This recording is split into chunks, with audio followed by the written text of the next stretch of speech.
Why is Vegas so empty right now? Let's talk about the fact that nobody is vacationing in Vegas right now. Vegas is cooked, and I'm going to give you 3 reasons why. So I follow this guy, and he said Las Vegas is empty for the Super Bowl. Vegas executives are shocked. I don't know why they're shocked. As someone who lives in California and used to go to Vegas every single Friday, I would leave on Friday midday. I would come back on Monday morning, nonstop, go to Vegas every Friday, right? I want to say 3 things to the executives and to everybody who was thinking about Vegas.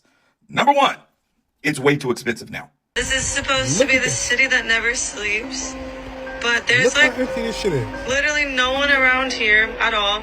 It's empty. And on all of our walks pretty much tonight, we've seen nobody. So, I don't know. Is Vegas slowly dying out? Well, folks, here's the truth. Donald Trump's policies didn't just close our borders. They wrecked our economy. Tourism to the United States is down 61%. That means empty hotels, shuttered restaurants, and millions of jobs lost in cities like Las Vegas, New York, Miami, and right here at home. Why?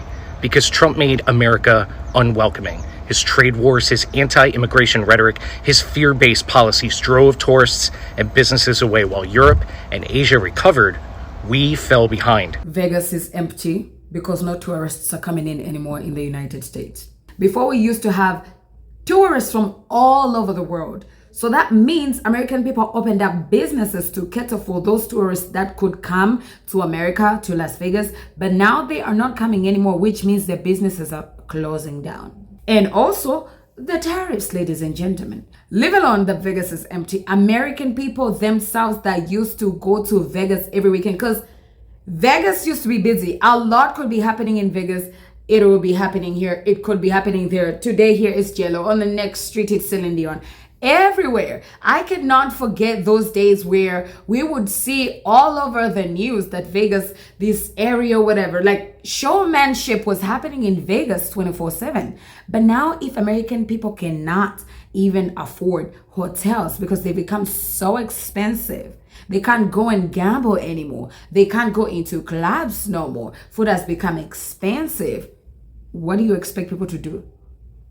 And on top of that, the tourism industry in America has gotten down so bad. So when you see Vegas is empty, people are confirming Vegas is empty because we as Americans, we cannot afford to go to Vegas the way we used to.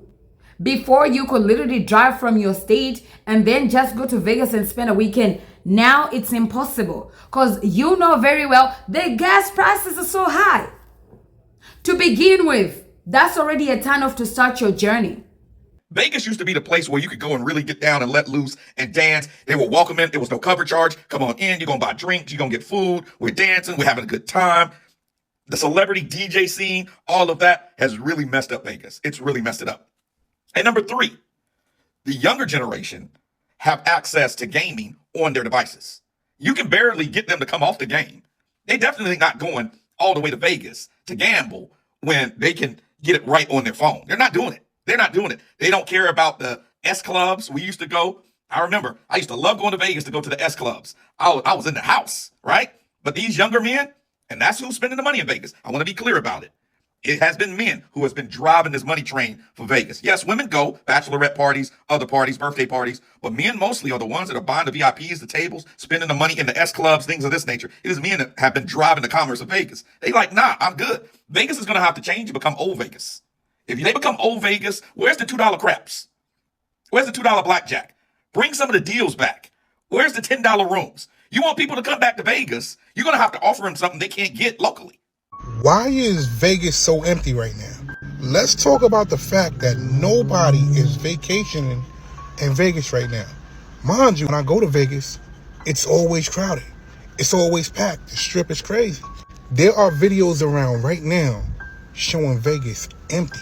Now, due to all the things that's been going on with the planes, I said I'm not going to Vegas this year. I usually go to Vegas every April. But I didn't think that Vegas would be looking like it looks right now. Matter of fact, look at this shit.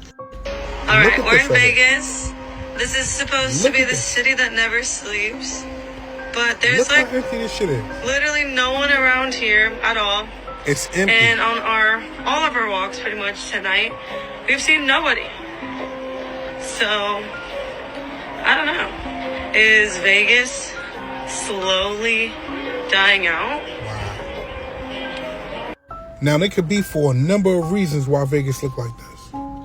But I want to know why you think Vegas is dying, because usually at this time, Vegas is jam-packed. People are partying. People are gambling. Things are going on out there. Like I said again, I go to Vegas at least twice a year. What's going on in Vegas? Because last month, visits to the U.S. from overseas fell 11.6%. And in Las Vegas alone, the international tourism decline is expected to mean an $18 million drop in room revenue. $18 million, which I believe is 2 mini fridge Toblerones. And because this, people from overseas are frightened to come here. Yeah. Okay? No one, bro. Okay, guys, maybe the numbers are down in Vegas. I go by the Vegas sign every single day, and there's always a huge line of people. I have never seen such a little line of people, and I've been out here for over 30 minutes. Usually the line's back here. So, stats show numbers are down, and maybe they really are down because, look, this line is tiny, man. The line's usually way bigger than this. You know what I mean? And this is the most famous sign in the world. Welcome to fabulous Las Vegas, Nevada. So when you come to Vegas, do you come to the Vegas sign?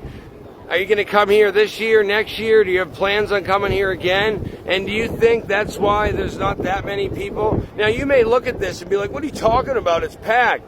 I'm telling you from experience, the line is usually past that sign back there.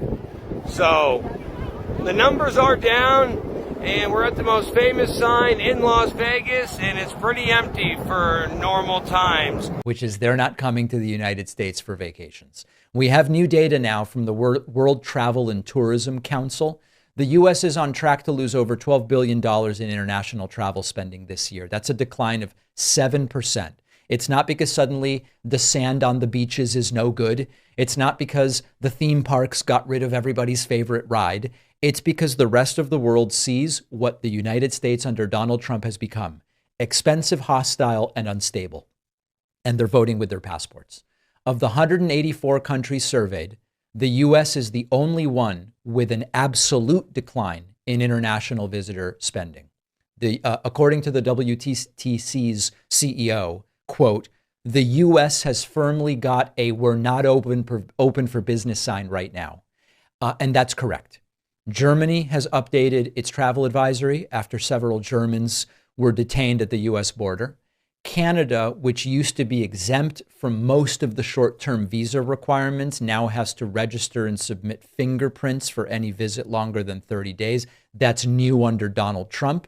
You've got Canadian Airlines canceling routes due to declining demand. Vehicle traffic at land crossings is down significantly from Canada. So these are not anecdotes. This is an economic warning siren. The largest travel economy in the world is bleeding visitors. And MAGA's response is always, so what?